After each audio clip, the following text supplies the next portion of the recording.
when I was 8, I was confused being called bossy because I wanted to direct the plays that we would put on for our parents, but the boys were not. When at 14, I started to be sexualized by certain elements of the media. When at 15, my girlfriends started dropping out of their beloved sports teams because they didn't want to appear muscly.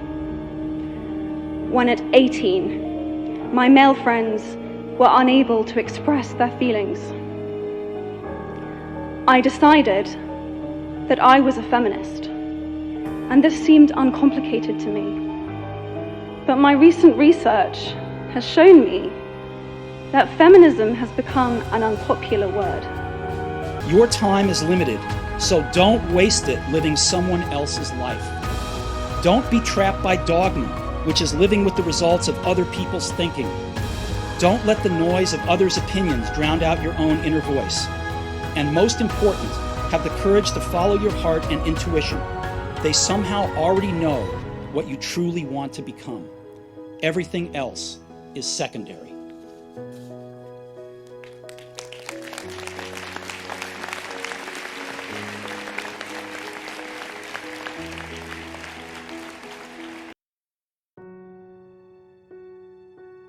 Your brain is divided into two halves. Each half of your brain has millions of factory workers on each side.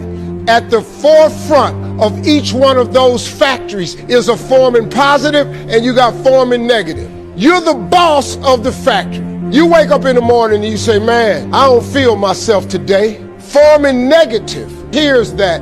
He said, hey, the boss just woke up and said he's having a bad day today. Let's get to work.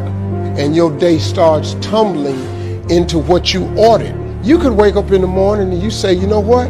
Today is going to be a great day today. Man, thank you, Lord, for waking me up this morning. Forming positive turns around and goes, Steve's having a great day today. He's expecting some wonderful things to happen.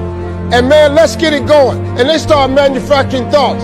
You have got to change the way you think.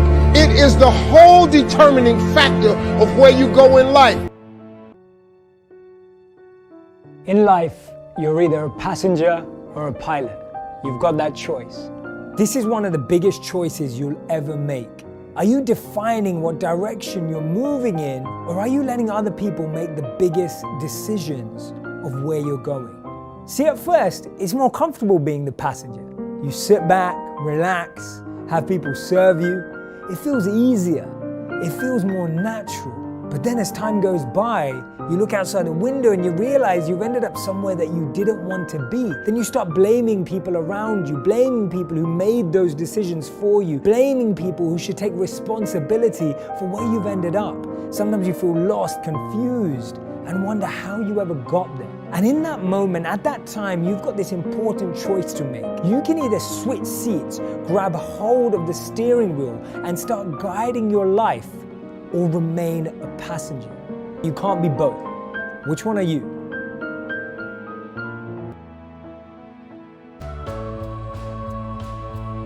If you stay in your comfort zone, that's where you will fail. You will fail in your comfort zone. Success is not a comfortable procedure. It is a very uncomfortable thing to attempt. So you got to get comfortable being uncomfortable if you ever want to be successful. Start putting some pressure on. Put some pressure on yourself. Get out here and get about it. 5 regrets of the people that are dying.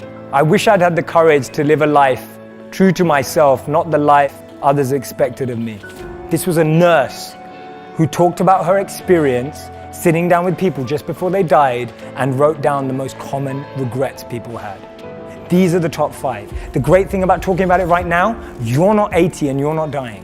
Well, we are dying every day, but you're reality check. But you're not dying right now. You don't have to have any of these regrets. And when I looked at this list, I realized I do not want to spend the rest of my life in the corporate world. Not that I hate corporates, I love corporates, I work with a lot of them. But I want to do something meaningful with my life and purposeful with my life. I looked at these, I stared them in the face, and I said, I don't want that to be me.